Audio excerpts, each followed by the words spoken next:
Hello students, कैसे हैं आप स्टूडेंट्स? मैं आशा करता हूँ आप लोग सभी अच्छे होंगे, स्वस्थ होंगे। स्टूडेंट्स, आज हम अपना चैप्टर नंबर 4 रिवाइज कर रहे हैं और चैप्टर नंबर 4 में मल्टीपल चॉइस क्वेश्चन हैं उनकी प्रैक्टिस करेंगे, क्योंकि आपका यूटी सेकंड होगा। यूटी सेकंड में चैप्टर नंबर 3 और चैप्टर नंबर 4 आएगा। चैप्टर नंबर 3 और 4 से आपके मल्टीपल चॉइस क्वेश्चन लिए जाएंगे, तो वो आप प्रैक्टिस कर लेंगे। तो मैं कुछ क्वेश्चंस प्रैक्टिस करवा रहा हूँ, तो आप लोग इनको ध्यान से देख लेंगे। तो इसमें फर्स्ट क्वेश्चन आपका, the abscissa and ordinate of the origin are. Origin जो है उसका एब्सिसा और ऑर्डिनेट है वो कहाँ होता है, कौन सा होता है, ये आपको बताना है। तो जो आपका ओरिजिन है, ओरिजिन को इस तरह से लिखते हैं 0 और 0। तो ओरिजिन जो है उसको ओ से लिखते हैं और उसका एब्सिसा और ऑर्डिनेट दोनों ही 0 0 होते हैं, ठीक है। यानी एक्स कोऑर्डिनेट और वाई कोऑर्डिनेट, इसको ऑर्डिनेट भी बोलते हैं, इसको एब्सिसा भी बोलते हैं, ठीक है। तो ये आपका 0 0 होता है, तो 0 0 आपका कहाँ है, यहाँ पे ए। तो ए ऑप्शन आपका करेक्ट हो जाएगा, ठीक है। तो इसी तरह से हम लोग अपना सेकंड क्वेश्चन देख लेते हैं। तो सेकंड क्वेश्चन में क्या है, the measure of the angle between the coordinate axis is. ठीक है, जो कोऑर्डिनेट एक्सिस हैं उनके बीच में एंगल है वो कितने डिग्री का होता है। तो यहाँ पे कोऑर्डिनेट एक्सिस जो हैं वो क्या क्या होते हैं, यहाँ से ये और ये इस तरह से होता है, ठीक है।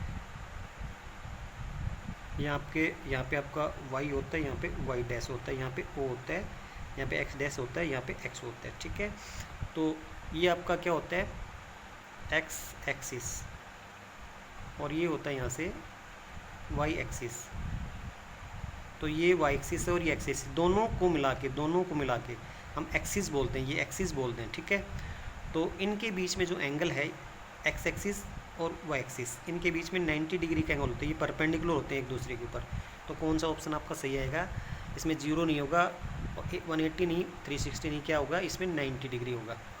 तो measure of the angle between coordinate axis, coordinate axis ये होते हैं आपका, ये कोऑर्डिनेट एक्सिस ये होते हैं, तो इनके बीच में एंगल 90 डिग्री का होता है। तो ये आपका ऑप्शन बी है वो करेक्ट हो जाएगा। अभी स्टूडेंट्स हम लोग अपना थर्ड क्वेश्चन देख लेते हैं। The point of intersect of the coordinate axis is. Coordinate axis जो है उसका इंटरसेक्शन जो पॉइंट, इंटरसेक्ट पॉइंट है, उसको क्या कहते हैं, ठीक है। तो ये आपका एक्स एक्सिस है, ये वाई एक्सिस है, दोनों को मिला के एक्सिस बोलते हैं। तो इनका जो intersection point, point of intersection है, इंटरसेक्ट पॉइंट है, ये है ओरिजिन, इसको बोलते हैं ओरिजिन। ये पॉइंट होता है, ओ से डिनोट करते हैं। तो यहाँ होता है ये एक्स एक्सिस और वाई एक्सिस यहाँ पे इंटरसेक्ट करते हैं, तो इसको ओरिजिन बोलते हैं। तो ओरिजिन यहाँ पे इसका क्वेश्चन नंबर 3 है, इसमें ऑप्शन ओरिजिन जो है वो करेक्ट है। तो ये नहीं है, ये नहीं है, ये नहीं है, तो ये ऑप्शन डी आपका ओरिजिन पे, ये आपका ऑप्शन करेक्ट हो जाएगा। तो स्टूडेंट्स इस तरह से हम लोग अपना ये वाला क्वेश्चन कर सकते हैं। इसमें भी कुछ ज़्यादा सोल्व करने की ज़रूरत नहीं है, थोड़ा सा आपको इसको याद ही रख लेना है, कुछ भी सोल्व नहीं करना है। इसको याद रखने वाले क्वेश्चन तो इनको याद रखना पड़ेगा। अभी इसमें फोर्थ क्वेश्चन को देख लेते हैं। The ordinate of any point on X axis is. X axis के ऊपर जो भी पॉइंट होता है उसका ऑर्डिनेट क्या होता है।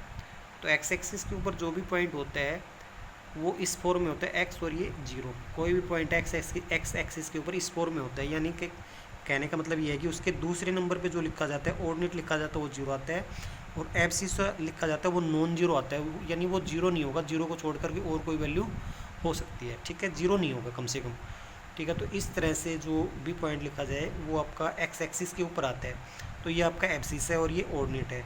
तो इसमें ऑर्डिनेट के लिए पूछा है the ordinate of any point. तो ये कोई एक पॉइंट है जो एक्स एक्सिस के ऊपर लाई करता है, उसकी स्टैंडर्ड फॉर्म है, जनरल फॉर्म है। तो इसमें ऑर्डिनेट क्या आपका 0 है। तो जो भी पॉइंट एक्स एक्सिस के ऊपर लाई करेगा, जो भी पॉइंट एक्स एक्सिस के ऊपर लाई करेगा उसमें ऑर्डिनेट है वो आपका 0 होगा। तो इसमें जो 0 ऑप्शन आपका ए ऑप्शन दे रखा है, तो ए ऑप्शन आपका राइट ऑप्शन रहेगा। इस ऑप्शन को आपको सिलेक्ट कर लेना है। अब स्टूडेंट्स हमारा फिफ्थ क्वेश्चन हम लोग देख लेते हैं। इसमें the abscissa of any point on X axis is, sorry Y axis का दे रखा है, इसमें ऊपर एक्स एक्सिस का दे रखा था, इसमें वाई एक्सिस का। The abscissa of any point on Y axis. तो वाई एक्सिस के ऊपर जो भी पॉइंट होगा वो किस फॉर्म में होगा, यहाँ पे 0 होगा और यहाँ पे y होगा। कहने का मतलब ये है कि y एक्सिस के ऊपर जो भी पॉइंट होगा उसमें पहले नंबर यानी एब्सिसा जो होगा, पहले नंबर पे एब्सिसा होता है, एब्सिसा उसमें 0 होता है, और ऑर्डिनेट है वो नॉन 0 होता है, यानी वो 0 नहीं होता, 0 को छोड़ के और कोई नंबर हो सकता है। तो उसमें एब्सिसा के लिए पूछा है, तो एब्सिसा आपका पहले नंबर पे एब्सिसा लिखा जाता है, दूसरे नंबर पे ऑर्डिनेट लिखा जाता है। तो एब्सिसा है वो 0 होना चाहिए, ठीक है। कोई भी पॉइंट है वाई एक्सिस के ऊपर अगर वो है तो उसमें एब्सिस आपका क्या आना चाहिए, 0 आना चाहिए। ठीक है, तो इसमें कौन सा ऑप्शन आपका सही रहेगा, ऑप्शन ए है वो सही रहेगा। तो क्वेश्चन थोड़े थोड़े अलग हैं और आपको कंफ्यूज कर सकते हैं, इनको बिल्कुल ध्यान से आपको समझ लेना है, सीख लेना है। ठीक है, ये आपकी स्टैंडर्ड जो जनरल फॉर्म है, जो जनरल फॉर्म तो नहीं है, इनको जैसे पॉइंट्स जो हैं जिस एक्सिस के ऊपर लाई करते हैं उनका जो लिखने का तरीका है वो ये है, तो ये आपको ध्यान रखना है। तो इनको आप ये जब ध्यान रखेंगे तो ये क्वेश्चंस बिल्कुल आपको आसान लगेंगे। तो जो भी पहले नंबर पे लिखा जाएगा एब्सिस है, दूसरे नंबर पे ऑर्डिनेट। ठीक है, और वाई एक्सिस पे जो भी पॉइंट लाई करेगा उसमें वाई तो नॉन जीरो होगा और एक्स कोऑर्डिनेट यानी एब्सिस आपका हमेशा 0 होगा। ठीक है, तो एब्सिस कोई पॉइंट वाई एक्सिस पे लाई करता है उसका क्या आएगा, 0 आएगा। तो ऑप्शन ए है वो आपको सिलेक्ट कर लेना है। तो इस तरह से स्टूडेंट्स हम लोग अपना ये 5th क्वेश्चन भी कर सकते हैं। तो स्टूडेंट्स अभी हमारा होमवर्क का टाइम हो गया, तो होमवर्क में आपको क्या करना है, revise MCQs of chapter 3 and chapter 4 for UT second. तो चैप्टर 3 और चैप्टर 4 को आपको रिवाइज कर लेना, उनके MCQ का अच्छी तरह रिवाइज करना है। और ये दोनों चैप्टर है, यूनिट टेस्ट जो सेकंड यूनिट टेस्ट होगा उसमें इनसे रिलेटेड है, इन दोनों चैप्टर से रिलेटेड क्वेश्चन आपसे पूछे जाएंगे। Thank you students.